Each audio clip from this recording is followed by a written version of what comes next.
आइए बच्चे शुरू करते हैं एक्सरसाइज 1.1। जैसा कि क्वेश्चन फर्स्ट दिया हुआ है कि निम्नलिखित प्रश्नों में कौन कौन से समुच्चय हैं, कौन कौन से नहीं, अपने उत्तर का औचित्य भी दीजिए। पहला दिया हुआ है, यानी हमें इसमें पहचानना है बच्चे कि कौन सा समुच्चय होगा और कौन नहीं होगा। फर्स्ट दिया हुआ है जे अक्षर से प्रारंभ होने वाले वर्ष के सभी महीनों का संग्रह। तो आपसे पूछा जाए कि एक साल में जो 12 महीने होते हैं उनमें जे अक्षर से कौन कौन से महीने प्रारंभ होते हैं, तो आपका शायद जवाब आएगा बच्चे फर्स्ट का कि जनवरी,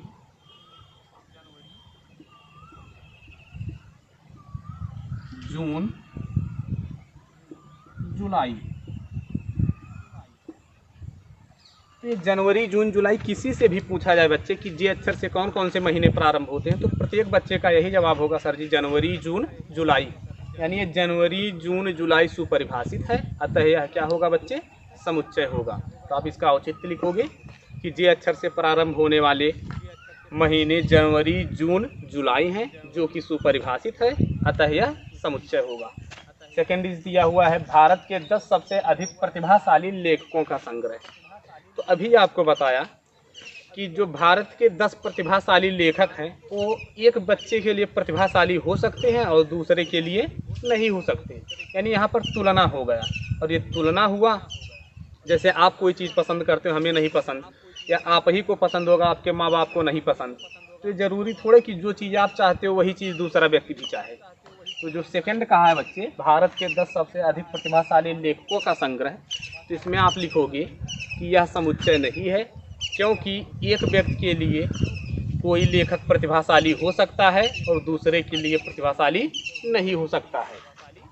थर्ड दिया विश्व के सर्वश्रेष्ठ बल्लेबाजों का संग्रह। तो उसी के जैसा ये भी है, कोई एक बल्लेबाज किसी एक बच्चे के लिए सर्वश्रेष्ठ हो सकता है और दूसरे के लिए नहीं हो सकता, अतः यह भी समुच्चय नहीं होगा। चौथा दिया है क्वेश्चन बच्चे आपके कक्षा के सभी बालकों का संग्रह।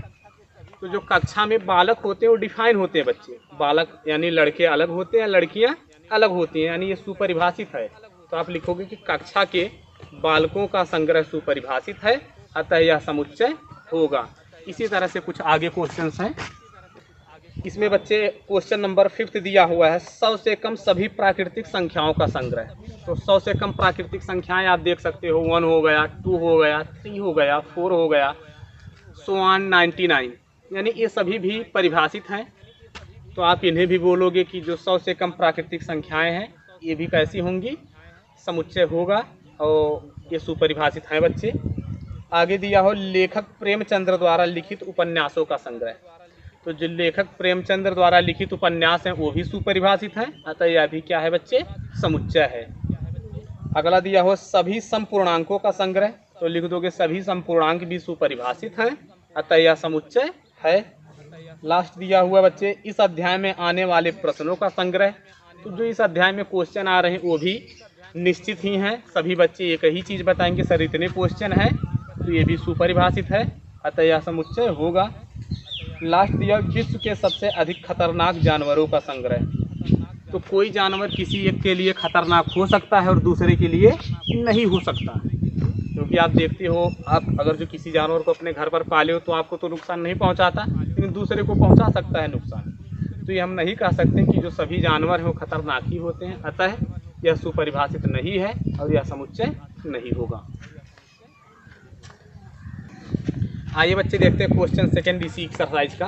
क्वेश्चन है मान लीजिए set A is equal to 1 2 3 4 5 6 रिक्त स्थानों में उपयुक्त प्रतीक एप्सिलॉन यानी इज बिलोंग्स टू अथवा इज नॉट बिलोंग्स टू भरिए। अब हमें ये देखना है कि क्या ये जो क्वेश्चन दिए गए हैं इसमें वो एलिमेंट है। तो लिखा है 5A, यानी क्या 5 सेट ए का ये एलिमेंट है। इसमें देखिए 5 है कहीं, तो 5 है तो आप भरोगे बच्चे इज बिलोंग्स टू यानी एप्सिलॉन, यहाँ भर दिया इज बिलोंग्स टू। और यदि यही 5 इसमें नहीं होता तो भरते इज नॉट बिलोंग्स टू। तो आप देख सकते हो यहाँ क्या है 8, तो क्या सेट ए में 8 है, तो आपका जवाब आएगा सर नहीं। तो यहाँ पर क्या भरेंगे इज नॉट बिलोंग्स टू। फिर 0, तो इसमें 0 है नहीं है तो इसे भी लिख दोगे इज नॉट बिलोंग्स टू। 4 है बच्चे, जी हाँ, तो यहाँ भर दोगे इज बिलोंग्स टू। 2 बहुत अच्छे। 10 नहीं है तो इज नॉट बिलोंग्स टू। आइए बच्चे देखते हैं क्वेश्चन नंबर 3। क्वेश्चन है आपके सामने कि निम्नलिखित समुच्चयों को रोस्टर रूप में लिखिए। जैसा कि समुच्चय लिखने की 2 विधि बताया आपको, एक समुच्चय निर्माण विधि और दूसरा रोस्टर विधि। रोस्टर में हमने क्या देखा था, अवयव के रूप में लिखा जाता था, और समुच्चय निर्माण में हम लोग उसके गुणधर्म के आधार पर लिखे। तो पहला क्वेश्चन इसमें है, set A is equal to X such that X एक पूर्णांक है और -3 is less than X which is less than 7। यानी हमें एक सेट लिखना है, उस सेट का नाम है बच्चे ए, और उसमें कंडीशन दिया है कि एक्स सच दैट एक्स एक पूर्णांक है where -3 is less than X which is less than 7। यानी जो एक्स की वैल्यू होगी, एलिमेंट होगा, वो -3 से ज़्यादा होगा लेकिन 7 से कम होगा बच्चे। तो -3 से ज़्यादा कौन कौन चीज़ें हैं, तो -2 और कौन बच्चे, जी हाँ, -1, 0 और 1, 2, 3, 4, 5, 6, 7 नहीं होगा क्योंकि 7 से कम की बात किया हुआ है। तो ये आप एलिमेंट के रूप में लिख दें, यानी ये हो गया हमारा रोस्टर विधि। और जो उसमें भी दिया था कि X such that X where -3 is less than X which is less than 7। Question दूसरा इसी में दिया हुआ बच्चे, लिखा हुआ set B is equal to X such that X 6 से कम प्राकृतिक संख्या। यानी बी बराबर हमें लिखना है, और जो नेचर है वो एक्स सच दैट एक्स 6 से कम प्राकृतिक संख्याएं। तो कौन कौन सी संख्याएं होती है प्राकृतिक बच्चे, जो 6 से कम भी हों। तो आपका आंसर होगा सर 1, 2, 3, 4, 5, 6 नहीं लिख सकते क्योंकि 6 से कम की बात किया है, और उसे नाम दिए है बी, यानी बी इज इक्वल टू 1, 2, 3, 4, 5, 6। आइए बच्चे क्वेश्चन 3 का ही थर्ड पार्ट देखते हैं। क्वेश्चन है, बुक में आप देख लीजिएगा क्वेश्चन दिया C is equal to X such that X एक ऐसी संख्या जिनके अंकों का योग 8। यानी हमें 2 अंकों की ऐसी संख्याएं लिखनी है जिनको जोड़ने पर बच्चे 8 आता हो। अब वो कौन कौन सी संख्याएं हैं, पहला आप लिख सकते हो बच्चे 26 यानी 26, 26, 62, 62 जोड़ोगे बच्चे 8 आ जाएगा, 35, 53, और लिख सकते हो आप 17, 71, 80, और जिनका योग बच्चे 8 हो, और देख सकते हो आप, शायद और पॉसिबल नहीं, तो ये आपका आंसर होगा 55। तो आइए बच्चे इसी का देखते हैं क्वेश्चन नंबर 4। लिखा है D is equal to X such that X एक अभाज्य संख्या है जो कि संख्या 60 की भाजक है। यानी 60 के भाजक की बात कर रहा है। तो d इज इक्वल टू हमें लिखना है बच्चे, वो भी एक्स सच दैट एक्स 60 की भाजक।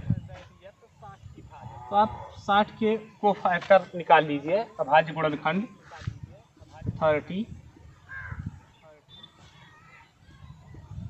15, 35, 5। अब इसमें कौन कौन मिले इसके अभाज्य गुणनखंड, एक 2 हो गया बच्चे, एक 3 हो गया और एक 5 हो गया। तो आप d इज इक्वल टू लिख दोगे 2, 3, 5। ये 60 के अभाज्य गुणनखंड होंगे। आइए बच्चे क्वेश्चन 3 का 4th पार्ट है, e is equal to trigonometry शब्द के सभी अक्षरों का समुच्चय। समुच्चय में ध्यान रहे जो एलिमेंट्स लिखे जाते हैं, एक ही एलिमेंट को 2 बार नहीं लिखा जाता। तो जैसा कि यहाँ है, तो आप इसे हल करोगे तो लिखोगे हल e इज इक्वल टू, पहला है t, r, i, g, o, n। अब इस o को नहीं लिखेंगे क्योंकि ऑलरेडी o आ चुका है, एक ही एलिमेंट को बार बार नहीं दिखाते। फिर आप लिखोगे m, फिर होगा ई,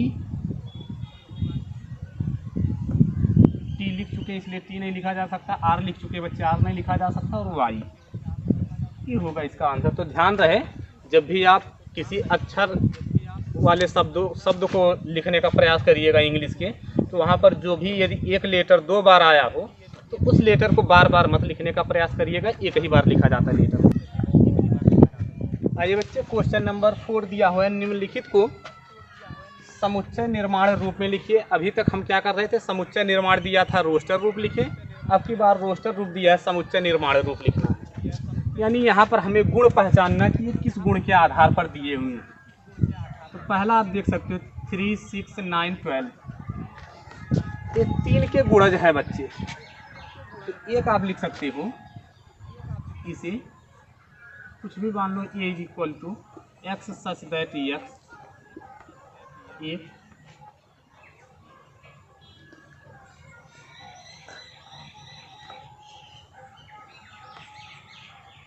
एक्स सच दैट एक्स एक प्राकृतिक संख्या है,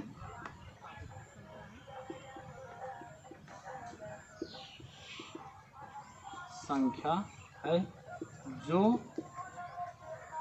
3 की गुणज है बच्चे, और x की वैल्यू 15 से कम है, यानी x इज लेस देन 15। और दूसरा आप अगर जो यहाँ पर नेचर देखना चाहो तो देख सकते हो, ये जो वैल्यू आ रही बच्चे, इसे आप लिख सकते हो x सच दैट x, जहाँ x is equal to 2n, where n is less than 5।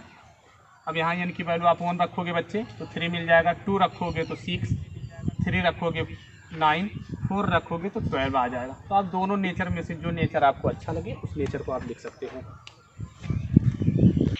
हम बुझना, अब वो उतना देर दिख गया, शुरू में गलत बोल दी है हाली ना, अभी जब लिखल कुछ और बा तो हो ही जाला इतना मिस्टेक।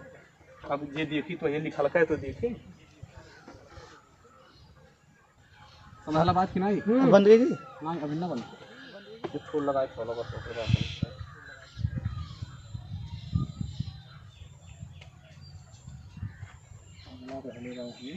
2, 4, 6, 8, 16।